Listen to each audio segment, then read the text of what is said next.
남았을 때 그물에 걸리지 않는 바람처럼 자유로운 영혼, 저랑무의 한도의 머터리가 새벽 시간에 영상을 시작하겠습니다. 오랜만에 뵙겠습니다. 이 시간에는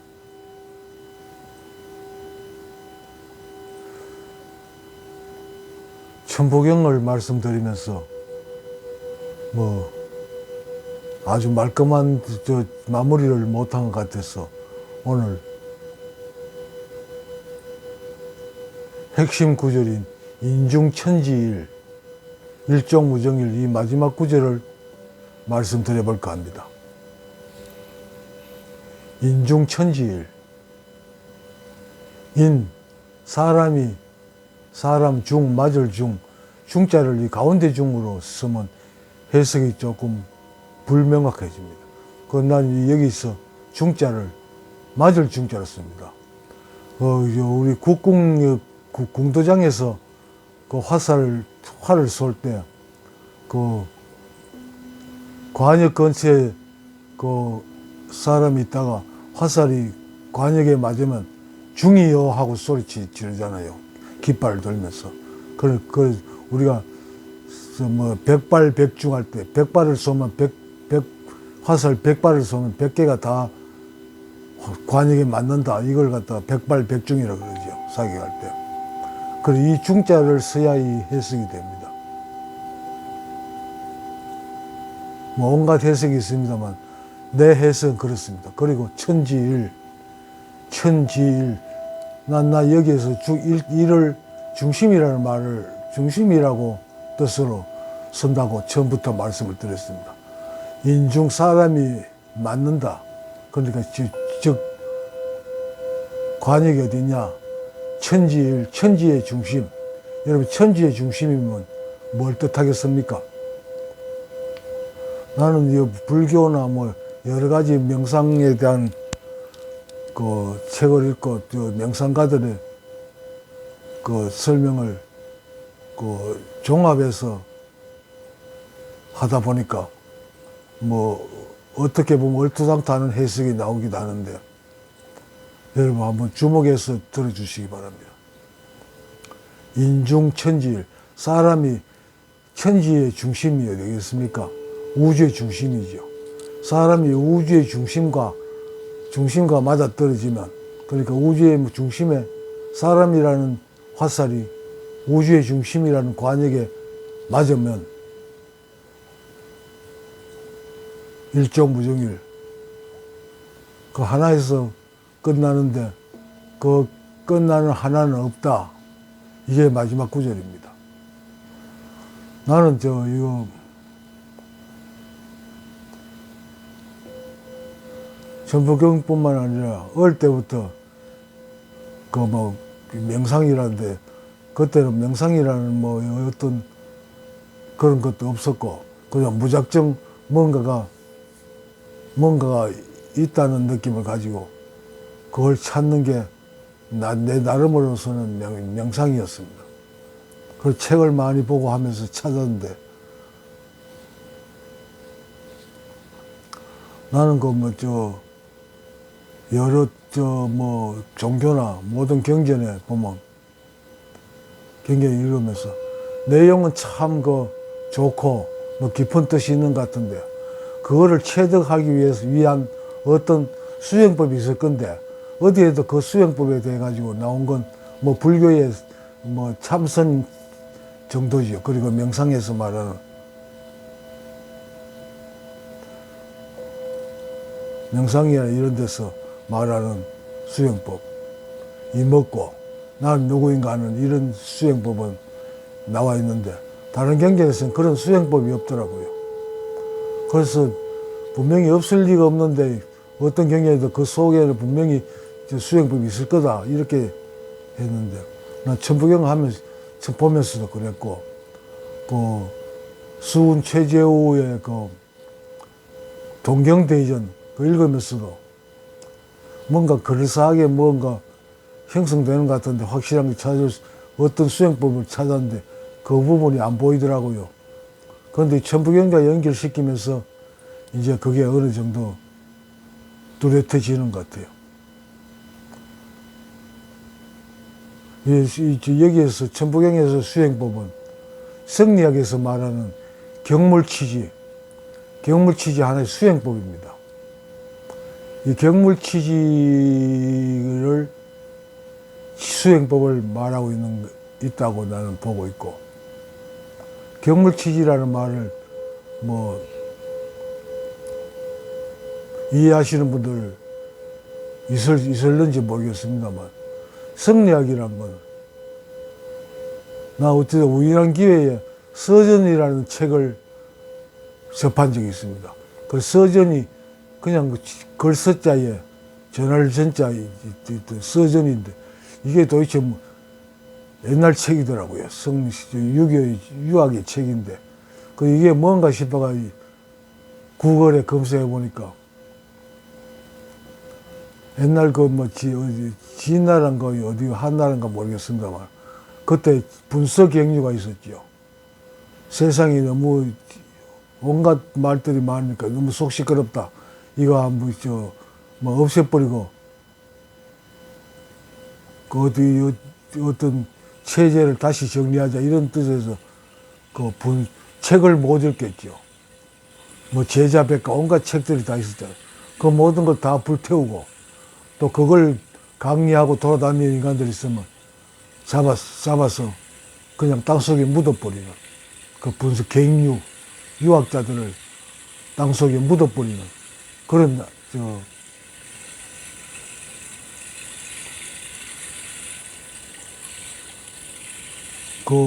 진나라 맞는지 모르겠습니다만 그런 왕이 있었죠. 분서갱류를. 그래가지고 이 경전이 거의 다 사라졌답니다. 그 당시에. 그래 사라졌는데, 그래도 어제도 책을 보면 잡혀가지고 땅에 묻히니까 그때 드러내서 공부하고 뭐 이렇게 가르치지를 못했는데, 어떤 사람이 어릴 때부터 대학부터 해가지고 사서상경을 공부했는데, 그 내용이 세상에서 완전히 묻히는 걸 보고 너무 안타까워가지고 그걸 자기 제자, 그러니까 그 이름을 모르겠습니다만 제자한테 쭉 가르치면서, 너는 이 책에 그 맥이 끊기지 않도록 내가 니한테 가르친 걸 네가 반드시 정리해라. 다시 그 대학을 정리해라. 그런 스승이 지시를 내렸고, 그 제자가 채신데, 채가 아니고 채 누군가가 그 스승의 뜻을 받아들여가지고 자기가 그러니까 어떤 메모 정도는 있었겠죠. 자기가 들은 걸 스승의 명에 따라가지고 정리해 놓은 게 서전이라는 책이랍니다. 그러니까 대학의 사서상경의 종합편이지요. 그게 서전이랍니다. 거기에 보면 이 수행법 비슷한 게 나오긴 나오는데, 난 그게 경물치지를 말한 게 아닌가 이렇게 나 봅니다. 경물치지. 어떤 사물을 대상을 상대로 꾸준히 공부하면, 이치를 찾다 보면 이제 도가 터진다는 거죠. 물질에 돌아가는 이 메커니즘이 완전히 알게 된다. 그게 경물치지 수행법. 수훈의 동경대전에서는 이 수행법이 없을까? 여기도 맨 마찬가지로 수훈 선생도 유학자잖아요. 경물치지 이 수행법을 공부하지 않았을까 싶고, 수훈 동경대전에서 나오는 말이 있습니다. 가서 돌아오지 않음이 없는 이치를 받았느냐. 제자들이 스승님은 수행 중에 어떤 이치를 체득했습니까? 이런 물으니까 가서 돌아오지 않음이 없는 이치를 받았느니라 그랬습니다. 가서 돌아오지 않음이 없는 이치. 그게 곧 인내천, 사상의 핵심이 인내천이겠죠. 그럼 가서 돌아오지 않음이 없는 이치. 이걸 어떻게 해석해야 될까요? 여러분, 태풍이 우리나라 쪽으로 이동하는, 지나가는 태풍은 거기다가 발생지가 필리핀 근해지요. 이 필리핀 근해가 참 재밌는 것 같아요. 그 장어가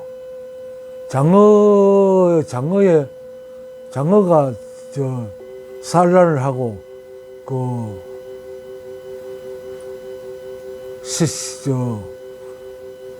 산란하는 장소가 필리핀 근해라 그러지. 마리아나 그 깊은 해구 근처에서 산란을 한다고 지금까지 연구 결과 알려져 있고, 또 태풍이 그 필리핀 근해에서 일어나잖아요.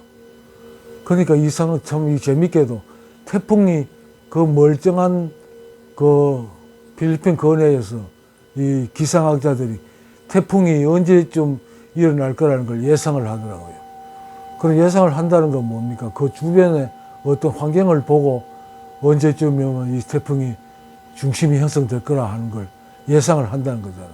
그러니까 그 중심, 내가 말하는 일, 여기에서 천봉에서 일 하나라는 그 중심이라고 나는 늘 말씀드리는데, 이 어떤 중심이 형성될 중심이 형성이 그 주변을 보고, 주변 환경을 보고 그 중심이 일어나겠다는 걸 예상이 된다는 거죠. 그러니까 중심을 만드는 게 뭐란 이야기입니까? 그 주변이 중심을 만든다는 이야기죠. 중심이 어느 날 갑자기 어디 짱 하고 나타나는 게 아니라 그 주변, 그러니까 그 필리핀 근해로부터 이 동남아시아부터 우리나라 이 근해 극동까지 이 전체 환경이 이 중심을 만들어낸다는 거죠. 그런데 중심에는 아무것도 없잖아요. 그런데 중심이 어떻게 주변이 그런 중심을 형성하면 그 중심에서 이제 그 힘이, 에너지가 뿜어져 나가는 거죠. 그 진행 방향에 따라가지고, 그 주변의 환경을 모두 다 종합해가지고 중심이 작용을 하겠죠. 계속 커지고, 방향이 정해지고. 그래가 태풍이 엄청난 위력을 발휘하는데, 내가 말씀 많이 들었습니다만, 세계의 어느 문명권에도 그 유적을 발굴해 보면 소용돌이 문양이 어디에서 어느 문명권에 다 나온다 그랬죠. 소용돌이 문명권, 이게 우주의 중심, 이 태풍의 중심, 이걸 형성해 놓은 게 아닐까, 난 그렇게 봅니다. 그런데 그때 사람들이 어떻게 이 기상 관측 그런 것도 물론 있었겠습니다만 일반에 알려진 건 없죠. 어떤 그러니까 요즘 말하는 그 무당이라든지 그 당시에도 별을 관측하는 그 사람들, 그런 사람들이 찾았든지, 아니면 어떤 그 당시에도 명상을 정리되기 전에도 경물 취지한 그런 수행을 자기도 모르게 찾아낸 사람도 있었겠죠. 하는 사람이 있었겠죠. 그 사람들이 아마 이 태풍의 중심, 우주의 중심을 정리한 게 아닌가, 나는 그렇게 봅니다.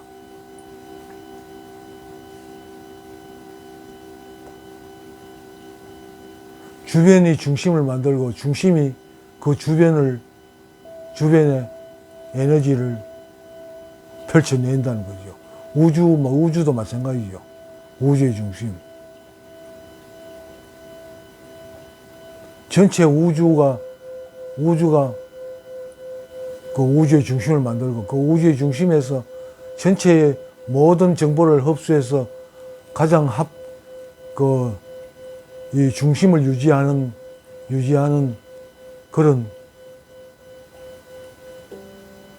에너지가 발생하고 그 에너지 인해 가지고 형성되겠지요.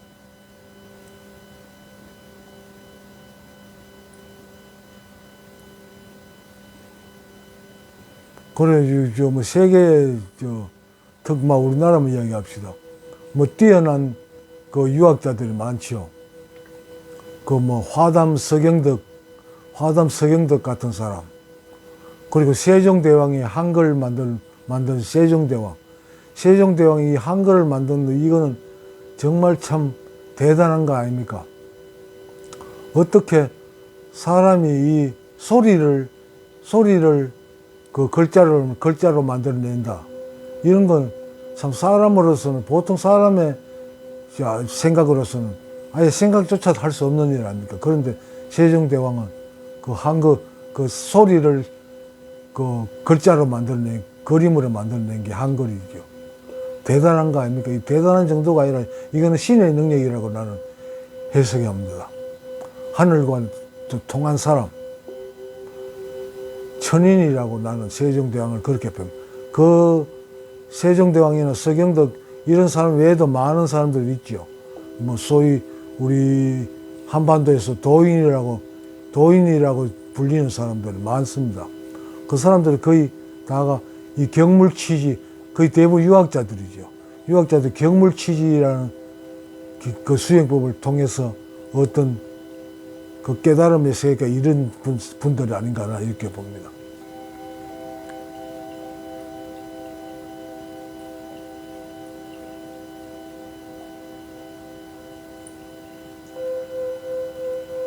그 수은 최재우 선생의 그 인내천, 이것도 사람이란 거, 여기서 사람을 그냥 사람으로만 해석하기도 좀 곤란합니다. 난 사람이라는 말을 모든 생명체를 지칭하는 말로 해석합니다. 사람이 곧 생명체가 하늘이다. 그러니까 모든 주변이 태풍의 중심을 만들어내듯이 생명체, 우주의 모든 생명체가 결국 우주의 중심을 만들어내고 그 우주의 중심에서 모든 생명체가 그 경험하는 모든 그 생명체가 체험하는 것이 우주의 중심으로 전달되고 그 중심에서 모든 메시지가 나오는 건데 그러니까 여기서 말하는 건 이 우주의 중심에서 나오는 메시지에 내 그 채널이 일치하게 되면 인중천지 나는 그렇게 해석하거든요. 중심하게 되면 그 다음에 일종무정일 모든 게 끝난다. 그 끝나는데 거의 끝나는 하나는 없다. 이거는 중심인데 중심이 없는 거 없잖아요. 중심이 되어버리면 그 중심은 아무것도 없는 게 중심이잖아. 난 그런 뜻으로 그렇게 해석합니다. 이 천부경을. 그리고 태풍의 중심, 우주의 중심도 이런 논리로 설명이 되잖아요. 그리고 성리학에 대해 조금 보탤 말이 있는데 이 성리학에는 그렇게 뭐 분서경유로부터 시작되다 말씀드렸죠. 이거 내가 보면 이 성리학은 불교와 도교의 사상을 종합한 거더라고요. 종합한 것이 성리학이. 그러니까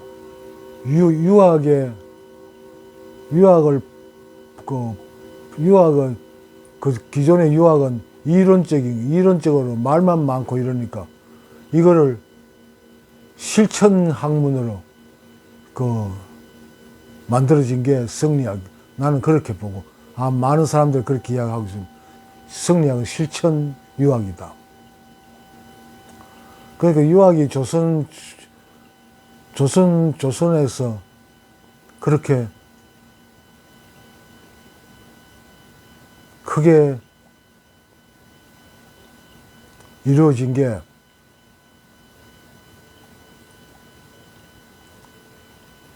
아마 유학이 성리학이 유학의 조선을 숭보를 억불 숙류 이 사상을 그러는데 그 숙류라는 게 나는 이 만들어낸 게 뭐 일반적으로 말 유교보다도 나는 이 승리학이 이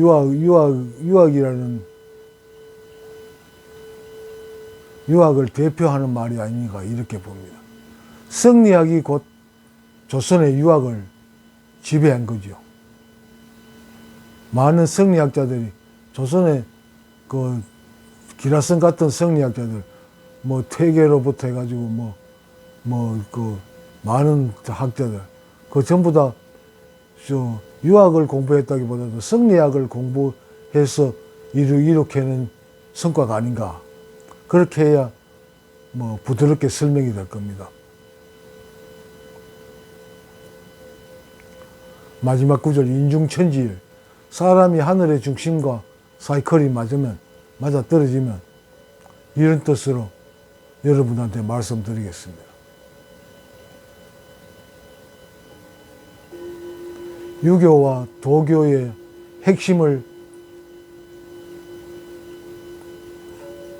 핵심을 모아서 나온 경전이 성리학이라고 봅니다.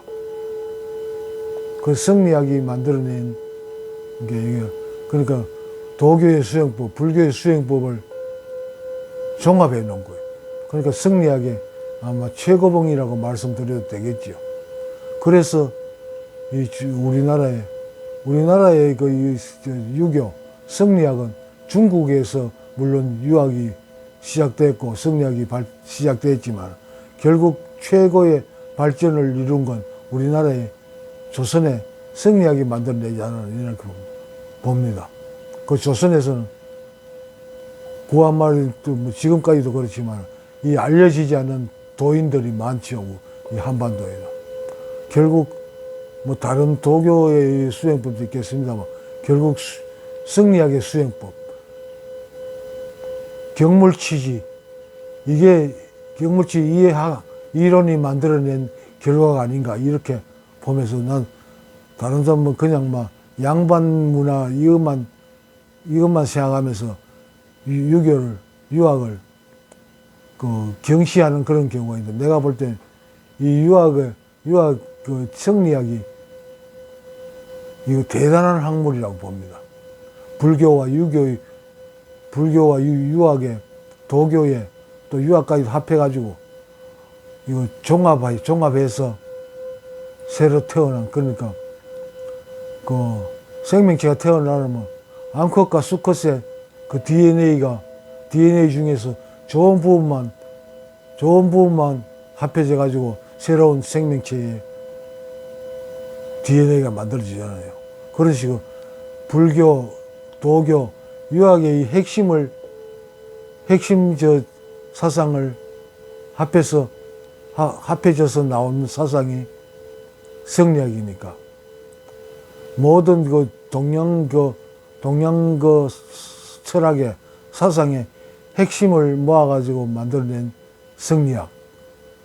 그러니까 그냥 우리나라 지금 보면 무당이 어떻게 자꾸 무시하는데 무시할 게 아니라 이 유학 성리학 같이 이 모든 사상의 집대성이 난 성리학이라고 보고 성리학이 그 우리 한반도에 끼친 영향이 대단하다고 봅니다. 한반도뿐만 아니죠. 이게 일본까지 전해져서